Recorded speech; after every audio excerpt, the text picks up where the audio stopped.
வணக்கம். கடந்த ஒரு 10-15 நாட்களாக இந்திய ராணுவ வீரர்களுடைய பலி, சீன ராணுவம் தன்னுடைய அத்துமீறலை துவங்கியிருக்கு. இந்த மோசமான ராணுவ வீரர்களுடைய தாக்குதலுக்கு ஒரு பக்கம் வருத்தப்படக்கூடிய தமிழர்கள் பெரும்பாலும் இருந்தாலும், இந்திய ராணுவ வீரர்கள் பலியானதையும் சீனாவுடைய ஊடுகளையும் சில பேர் அதை ஆதரித்தும் அதை ரசித்தும் சில பேஸ்புக்ல பதிவு பண்ணியிருக்காங்க. அவங்களுக்கான ஒரு சின்ன பதிவாக ஏற்பட்டு நான் நினைக்கிறேன். அவங்க என்ன நினைக்கிறாங்கன்னா, லடாக் பகுதியில் இருக்கக்கூடிய ஒரு அந்த பள்ளத்தாக்குல, காவல் பள்ளத்தாக்குல ஒரு ராணுவ வீரர் 20 பேர் இறந்து போனா அது பாரதிய ஜனதா கட்சியுடைய தொண்டர்கள் இறந்து போன மாதிரியும், பாரதிய ஜனதா கட்சியுடைய உறுப்பினர்கள் இறந்து போன மாதிரியும், இந்திய ராணுவம் எங்காவது தோல்வி அடைந்தால் பாரத பிரதமருடைய தோல்வியாகவும் பார்க்கக்கூடிய மோசமான நிலைக்கு தமிழகத்தில் இருக்கக்கூடிய பல கட்சிகள் அந்த தொண்டர்களை பிரெயின் வாஷ் பண்ணி வச்சிருக்காங்க. இங்க என்ன நடக்குது, என்ன பிரச்சனை நடக்குது? இந்தியாவுக்கும் சீனாவுக்கான ஊடுருவல் எங்க இருந்து துவங்குது? ஏன் இந்த பிரச்சனையை அவங்க துவங்குறாங்க? கிட்டத்தட்ட நேரு பிரதமராக இருந்த காலத்திலேயே 1967ஆம் ஆண்டே இந்த லடாக் பகுதியில அந்த இடத்தை ஆக்கிரமிக்கிறதுக்காகவும் தலாலாமாவுக்கு நம்ம ஆதரவு கொடுத்தோங்கிறதுக்காகவும் சீன ராணுவ வீரர்கள் உள்ள புகுந்து நம்மளோட போர் பண்ணி அவங்க வெற்றி பெற்றதாகவும் சில இடங்களை ஆக்கிரமிச்சு போயிருக்காங்க. இந்தியாவுக்கும் சீனாவுக்கான உறவு எப்படி சொல்லுவாங்கன்னா, அப்ப இருக்கக்கூடிய இந்திய அரசியல்வாதி வல்லபாய் பட்டேல் சொல்லக்கூடிய ஒரு வார்த்தை, அது தூய்மையான பசும்பால் கிடையாது, விஷம் கலந்த பசும்பால். அங்க மிக கவனமாக மிஸ்டர் ஜவஹர்லால் நேரு, நீங்க மிக கவனமா அங்க உங்களுடைய விஷயங்களை மூவ்மெண்ட் பண்ணணும். சீனா ஒரு ஆபத்தான நாடு என்பதை 1967ஆம் ஆண்டே வல்லபாய் பட்டேல் அவர்கள் நேருவிடம் உணர்த்தியிருக்கார். ஆனா அன்னைக்கு ஜவஹர்லால் நேரு இந்த காங்கிரஸ் கட்சியும் எடுக்காத சரியான முடிவுகளால நீண்ட காலம் வரைக்கும் இந்த பிரச்சனை தொடர்ந்துகிட்டே இருக்கு. சீனாக்காரன் அங்க இருக்கக்கூடிய அந்த காவான் பள்ளத்தாக்கையும் லடாக் பகுதியிலையும் திரும்பி இத்தனை ஆண்டுகளுக்கு கழித்து ஊடுருவனும், இத்தனை ஆண்டுகளுக்கு கழித்து அங்க பிரச்சனை பண்ணணுங்கிறதுக்கான காரணம் என்னவாக இருக்குன்னா, லடாக் என்கிற மிகப்பெரிய பகுதி இந்தியாவுக்கும் பாகிஸ்தானுக்கும் சீனாவையும் இணைப்பதற்கு ஈஸியான ஒரு ஹைவேவா அமைஞ்சு போயிடுது. லடாக்ல இருக்கக்கூடிய சில பகுதிகள் அவங்க கண்ட்ரோல்ல இருந்துச்சுன்னா சீன ராணுவமும் சீன பொருளாதாரமும் பாகிஸ்தான் வரைக்கும் உள்ள விளையலாம். இதற்கு தடையாக இருப்பது இந்திய அரசும், குறிப்பாக பாரத பிரதமர் நரேந்திர மோடியுடைய அரசாகவும் இருக்கு. ஏன்னா இந்த லடாக் பகுதியுடைய 370 ஆர்டிகளை வெளியில வாங்கிட்டாங்க.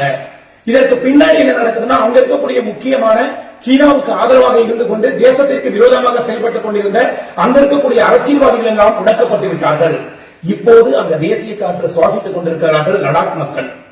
அப்படிப்பட்ட சூழ்நிலை இந்த லடாக்கை நாம கைப்பற்றி போர் பண்ணி சண்டை பண்ணி எப்படியாவது இந்த லடாக்கை நம்ம கைப்பற்றணுங்கிற ஒரு அச்ச உணர்வை ஏற்படுத்துவதற்காக சீனா தன்னுடைய முயற்சியை கையில் எடுத்திருக்கு. சரி, இந்த சீன முயற்சி இப்படிதான் எடுத்தாங்களா? இதற்கு முன்னால் 1967 அந்த மாதிரியான காலங்களிலும் கூட சீன அதிபர்கள் அப்பிலிருந்து நம்ம கூட ஒரு போர்த்துக்கோங்கன்னா முதல்ல ஒரு லைட்டா உள்ள ஓடுவது, அப்புறம் சண்டை போடுறது, கொஞ்சம் மிரட்டி காட்டுறது, நம்ம பிரதமர்கள் எதையாவது பேசி பின்வாங்கி கொஞ்சம் சரண்டர் ஆகிற மாதிரி சூழ்நிலை பின்னாடி போயிடுவாங்க. சோ இதைத்தான் அவர்கள் தொடர்ச்சியாக செய்து கொண்டிருக்கிறார்கள். ஒரு முறை போரிலும் வெற்றி பெற்றிருக்கிறார்கள். ஏன்னா அப்ப நம்ம கிட்ட இருந்த ஆயுத பலம், வலிமை இல்லாத ஒரு தலைவர் இருந்ததுனால இந்த தேசம் ஒரு தோல்வியை சீனாவிடம் சந்தித்தது. ஆனா இன்னைக்கு இருக்கக்கூடிய பாரத பிரதமரிடம், நம்முடைய பாரத பிரதமரிடம் சீனா போர் துவக்க தயாராகுமா அப்படின்னு கேட்டா நிச்சயமான அதற்கான துணிச்சலோ அதற்கான எந்த விதமான முகாந்திரத்திற்கோ சீன அதிபர் எடுத்துக்கொள்ள மாட்டாங்க. ஏன்னா நாம அவங்க நினைச்சது அந்த இடத்துல அந்த காவன் பள்ளத்தாக்குல நடந்தக்கூடிய போரை பற்றி சில ஊடகங்கள் என்ன சொல்றாங்கன்னா, அந்த இடம் 2 கிலோமீட்டருக்கு நம்ம எந்த ஆயுதங்களையும் பயன்படுத்தக்கூடாது, சீன எல்லைக்கும் இந்திய எல்லைக்கும் இடையிலான அந்த இடைப்பட்ட இடத்துல எந்த விதமான ஆயுதங்களையும் நாம் உபயோகப்படுத்தக்கூடாது அப்படிங்கிறது போர் ஒப்பந்தமாக இருக்கிறது என்பது என்றும், மேலும் அங்க நடந்தக்கூடிய பிரச்சனையில சைனாவில் இருக்கக்கூடிய பத்திரிகைகள் பீகாரை சேர்ந்த ஜவான்கள், இந்தியாவில் பீகாரை சேர்ந்த ஜவான்கள் நம்முடைய சீனாவின் ராணுவ வீரர்களை கல்லால் தாக்கியே 18 பேருக்கு மேல கொலை செய்திருக்கிறாங்க அப்படிங்கிற தகவலை சீன ஊடகம் சொல்லுது. ஆனா இங்க இருக்கக்கூடிய இந்திய ஊடகங்கள் இந்திய ராணுவ வீரர்கள் மட்டும்தான் பலியான மாதிரியும், சீனாத்தில் இருக்கக்கூடிய ராணுவங்கள் யாருமே பலியாகாத மாதிரியும், நம் நாட்டுடைய வலிமையையும் நம் நாட்டுடைய ராணுவத்தையும் குறைத்து மதிப்பிடக்கூடிய செயல்பாடுகளை தமிழகத்தில் இருக்கக்கூடிய குறிப்பிட்ட சில ஊடகங்கள் பண்ணிட்டு வர்றாங்க. இதில் இவர்களுக்கு என்ன பின்புலம், ஏன் எதற்காக இது போன்ற வேலைகளை இவர்கள் செய்து கொண்டு வருகிறார்கள்? சீனா நேரடியாக தன்னுடைய ஆயுத பலத்தையோ போராட்ட களத்தையோ இந்தியாவுடன் நுழைக்க முடியாது என்பதை தெளிவாக தெரிந்தவர்கள். உலகம் முழுவதும் பல்வேறு விதமான இனவெறிக்கும் பல்வேறு விதமான தேசத்தின் பிரச்சனைகளுக்கும் சீனா எப்போதுமே பின்புலமாக இருந்து இயக்கிட்டு இருக்கும். சீனர்கள் இருக்கக்கூடிய பெரும் ஒரு புத்தி என்னன்னா, சீனர்களுடைய தன்னுடைய எந்த தொழில்நுட்பமும் எந்த அறிவியலமைப்பும் அவர்கள் தானாக உருவாக்கியவர்கள் கிடையாது. இந்தியர்களுடைய அறிவையோ, ஜப்பானியருடைய அறிவையோ, அமெரிக்கர்களுடைய அறிவையோ திருடி கொண்டு போய் அதனுடைய மாடலா அதை விட விலை குறைவாக உற்பத்தி செய்து தயாரிக்கக்கூடிய வெறும் திருட்டு கும்பல் தான். சீன மக்களுக்கும் சீன அதிபருக்கும் சீன கம்யூனிஸ்ட் கட்சிக்குமான வித்தியாசங்கள் மிக அதிகம். என்னன்னா 4000 ஆண்டுகள் கிட்டத்தட்ட இந்தியாவை போன்று மிக நீண்ட கலாச்சாரம் உடையது சீன மக்கள். சீன மக்கள் கிட்டத்தட்ட இந்திய மக்களை போல அவர்களுடைய கலாச்சாரத்திலும் பன்முகத்தன்மையிலும் எல்லாவற்றிலுமே இந்தியர்களுக்கு சில விஷயங்களை ஒத்து போறாங்க. ஆனால் அங்கே ஆண்டு கொண்டிருக்கக்கூடிய சீன கம்யூனிஸ்ட் என்கிறக்கூடிய அரசு நேர்மையான யோக்கியமான அரசு கிடையாது. அவங்க ரவுடி பையன். அவன் என்ன பண்றான், ஒட்டுமொத்த நாட்டையும் தன்னுடைய மிரட்டலுக்கு உள்ள வச்சுக்கிட்டு மிரட்டி தன்னுடைய நாடை வலிமையானதாகவும் சீனா தான் உலகத்தை ஆளுங்கிற மாதிரியும் இந்தியாவை ஒரு வெறும் வாடிக்கையாளர் இருக்கக்கூடிய தேசமாகவும் பார்க்கறத தன்னுடைய வேலையா வச்சிருக்கான். இதுல இன்னொரு முக்கியமான விஷயம் என்னன்னா, சீனாவில பல நிறுவனங்கள் தனியார் நிறுவனங்களாக கிடையாது. இந்தியாவிலே நம்ம நிறைய பொருட்களை இறக்குமதி பண்றோம்.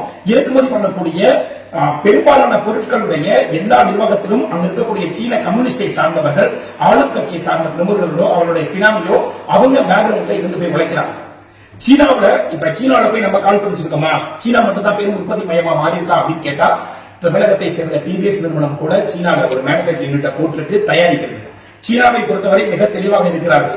அவர்களுடைய ரூபாயின் மதிப்பை தன்னுடைய கட்டுப்பாடுகள் வைத்துக் கொண்டு எந்த தேசத்து அதிபர்கள் உள்ள வந்து தொழில் பண்ணாலும் அவன் தானாவே லாஸ் ஆகிற மாதிரி அவனுடைய தொழில்நுட்பத்தை திருடி மீண்டும் அந்த தேசத்திற்குள் நுழைந்து இந்தியாவிலேயோ அமெரிக்காவிலேயோ அவர்கள் உற்பத்தியை துவங்க வேண்டும், வியாபாரத்தை துவங்க வேண்டும் என்று நினைத்தார்கள்னா, இங்க ஒரு 20,000 ரூபாய் விற்கக்கூடிய ஒரு பொருளை ஒரு 5,000 ரூபாய்க்கு சேல்ஸ் பண்ணி இங்க இருக்கக்கூடிய உற்பத்திக்காரங்க முதல்ல சரி பண்ணி, இரண்டாவது அப்புறம் 15,000 ரூபாய் 20,000 ரூபாய் அந்த மாதிரியான விலைக்கு விற்று சரிசமமாக தன்னுடைய வியாபாரத்தை பிடிக்கக்கூடிய தந்திரக்காரர்கள். இதை நம்ம எப்படி சொல்றதுன்னா, நம்ம இந்த ஓப்போ இந்த மாதிரியான போன், விவோ இந்த மாதிரியான போன் நிறுவனங்கள்லாம் கூட நமக்கு தெரியும். இந்த போன் நிறுவனங்கள்லாம் கடந்த ஒரு 5 ஆண்டுகளுக்கு முன்னால் வரும்போது நம்மளுடைய போட்டி நிறுவனங்களை விட ரொம்ப கம்மியான ரேட்ல தான் இருந்தாங்க. ஒரு 10,000 ரூபாய் மார்க்கெட்ல ஒரு நம்மளுடைய போட்டி நிறுவனங்கள், இந்திய நிறுவனங்கள் இருக்குன்னா அவங்களுடைய ரேட் எவ்வளவு இருந்துச்சுன்னா 6,000 ரூபாய் 6,500 ரூபாய் அந்த ரேட் தான் இருந்துச்சு.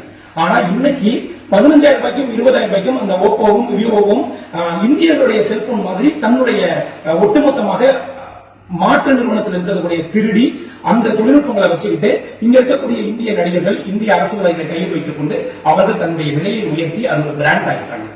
இந்த ஒரே ஒரு விஷயம் தான் சீனா எப்படி ஒரு தொழிலை உள்ள வைக்கும் அப்படிங்கிறது. எப்படி போராட்டத்தை துவங்கினார்கள்? ஏன் இந்த போராட்டம் திடீர்னு நம்ம ஏன் கொரோனா வைரஸை உலகம் முழுவதும் பரப்பி இருக்கக்கூடிய காலத்தில் சீனாவிற்கு அவமானமாக இருக்கக்கூடிய இந்த நேரத்துல ஏன், எதற்காக இந்த சமயத்துல நம்முடைய இந்தியா மீது கைவிப்பதற்கும் நம்முடைய பாரத பிரதமர் மீது ஒரு அவதூறை கிளப்புவதற்கும் எதற்காக சீனர்களும் சீனாவை சேர்ந்த கம்யூனிஸ்டுகள், இந்தியாவில் இருக்கக்கூடிய கம்யூனிஸ்ட்வாதிகளும் எதிர்கட்சிகளும் ஏன் இப்படி ஒரு விஷயத்தை எடுக்கிறாங்க? கொரோனாவை பரப்பியது போது கூட மிக கவனமாக அதை காப்பாற்றக்கூடிய சூழ்நிலை இந்தியா இருந்துச்சு. உலகத்தோட ஒப்பிடும் போது நிச்சயமாக நாம் அதில் பாதுகாக்கப்பட்ட சூழ்நிலையில இருக்கிறோம்.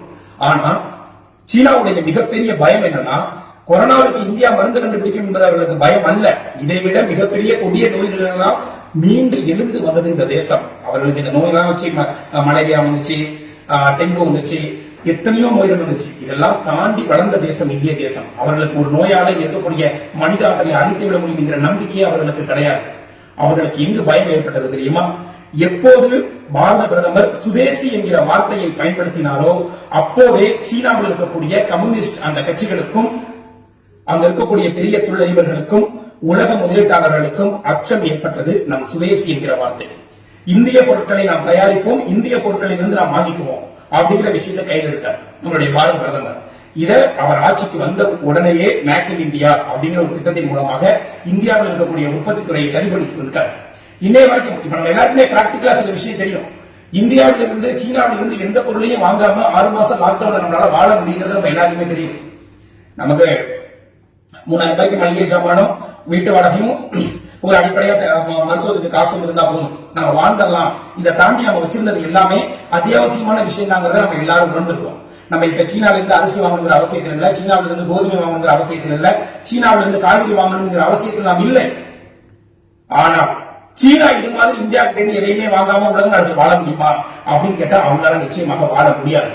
ஆனால் இந்தியா நினைத்தால் சீனா போன்ற நாடுகளை ஒண்ணுமே நாம சுக்குநூறா உடைக்க முடியும்னா நாம நம்ம நாட்டு பொருளை வாங்கணும், நம்ம நாட்டு உற்பத்தி நிறுவனங்களுக்கு முக்கியத்துவம் கொடுக்கணும், நம்ம நாட்டு நிறுவனங்களுக்கு வட்டியில தள்ளுபடி பண்ணணும், ஜிஎஸ்டியில தள்ளுபடி பண்ணணுங்கிற பல விஷயங்களை முன்னிறுத்தி நம்மளுடைய மத்திய நிதியமைச்சர் வேலை பண்ண ஆரம்பிச்சிட்டாங்க.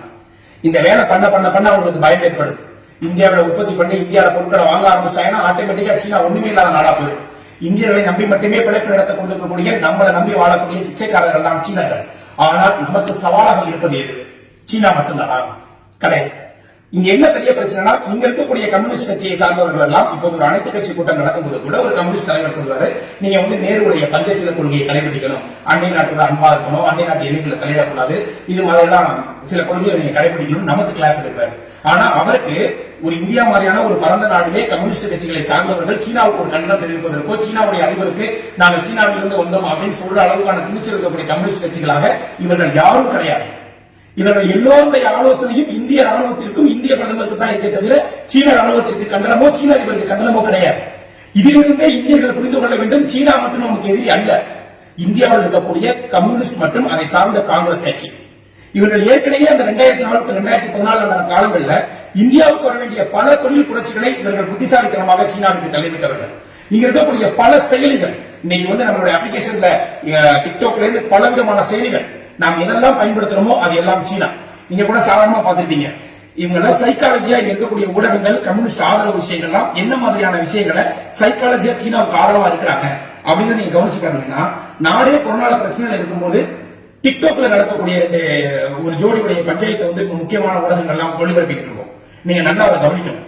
அவர்கள் எல்லோருக்கும் அந்த டிக்டாக் நிறுவனம் அதனால மூவ்மெண்ட் ஆகணும், அந்த பிசினஸ் நடக்கணும், அதற்கு விளம்பரம் போடுறதுக்கு பதிலாக இதை விளம்பரமா போடுறாங்க. இங்க பிரச்சனை எங்க இருக்குன்னா, இந்தியாவை முன்னேற்றுவதற்கு தடையாக இருப்பது இந்தியாவில் இருக்கக்கூடிய இந்த கம்யூனிஸ்ட் கட்சிகளும் சில ஊடகங்களும் சில தொழில்களும்.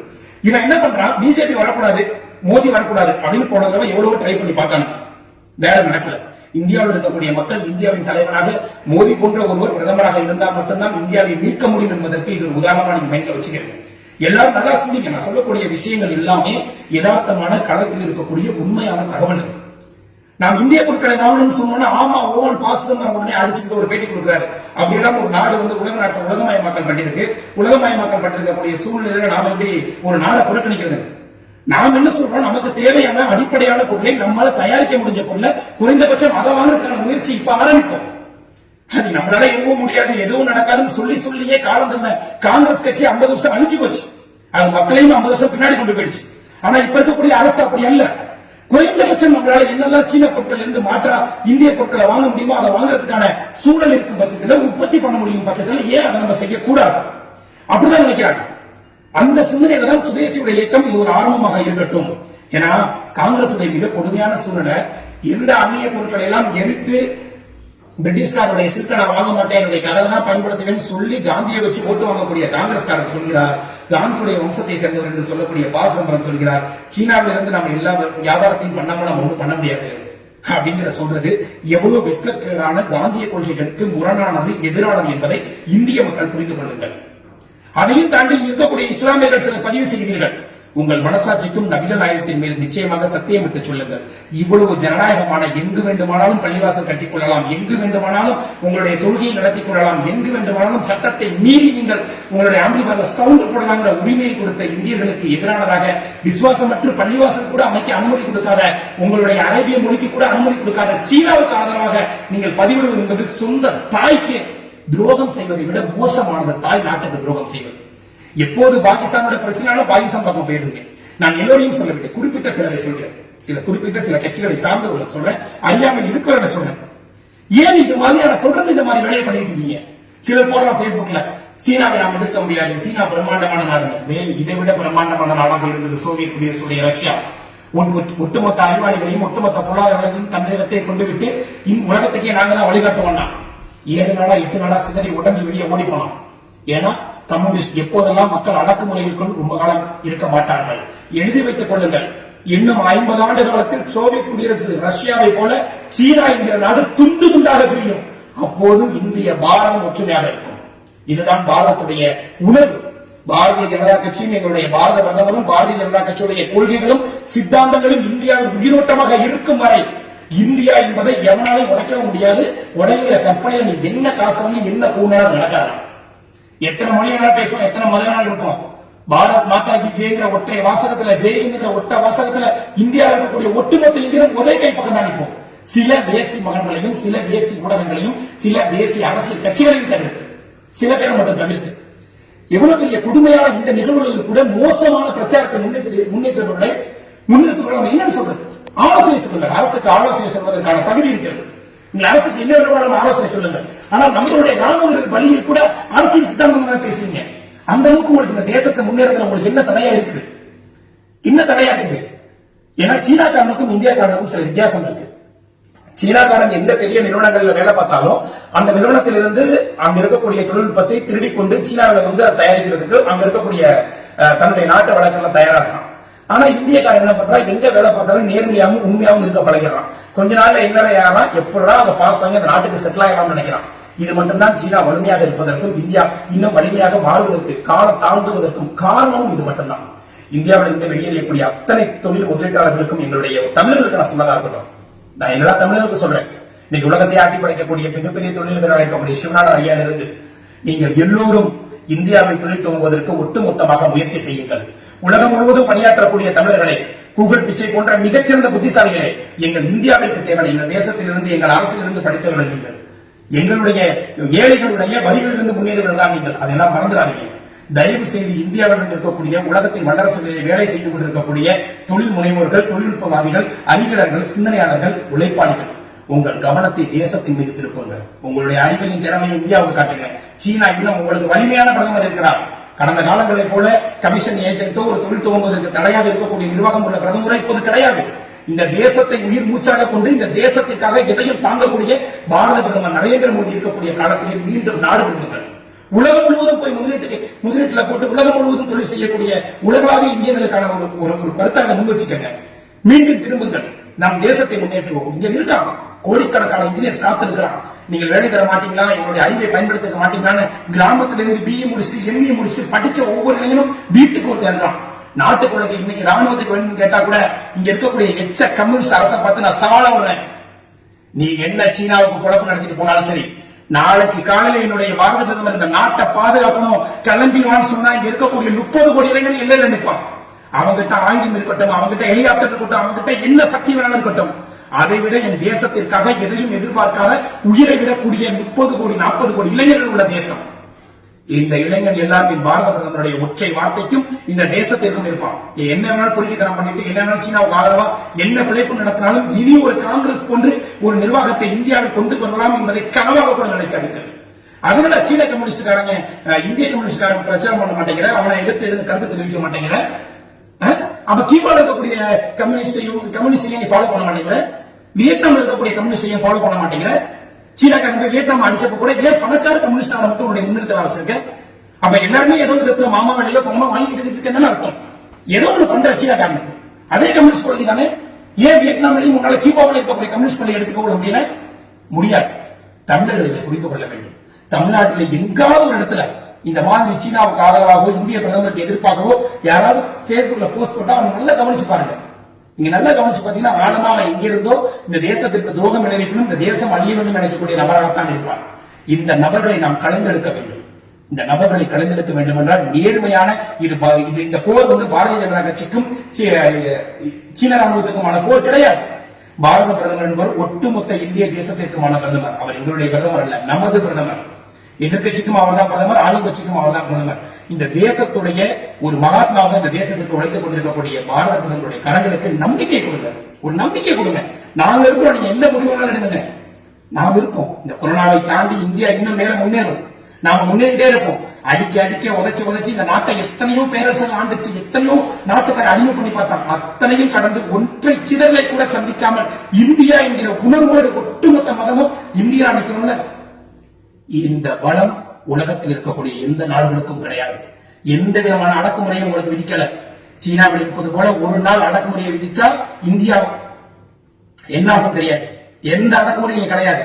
நீ இந்திய பிரதமர் புகழ்ந்துதான் ஆகணுங்கிறது கிடையாது. இந்திய பிள்ளை கேவலமாக மிக கீழ்த்தனமாக ஒரு தேசத்துடைய பிரதமரை நீ என்ன வேணாலும் பேசலாங்கிற சுதந்திரத்தை கொடுத்ததற்கு பின்பும், எத்தனைப்பட்ட சுதந்திரத்துக்கு பின்பும் இந்தியா இந்தியாவா தான் இருக்கு. மறக்காதீங்க, சிந்திச்சு பாருங்க. இங்க இருக்கக்கூடிய இளைஞர்கள் சிந்திங்க. நான் பாரத பிரதமருக்கு கடன் கொடுங்க, தயவு செய்து பணம் கொடுங்க. அவங்க 1 மடங்கு ராணுவ வீரர்கள், நம்ம விட அவர்கள் 2 மடங்கு ராணுவர்கள் கூட இருக்கலாம். அவர்களுக்கு ஆயுத பலம் எவ்வளவு நாள் இருக்கலாம். ஆனால் அவர்கள் எல்லோரும் அடக்குமுறைக்கு கட்டுப்பட்டு பயந்திருப்பவர்கள். நாம் சுதந்திர ஜனநாயகத்திலே தேசத்திற்காக உயிர் கொடுக்கக்கூடிய இந்தியர்களாக இருக்கிறோம்.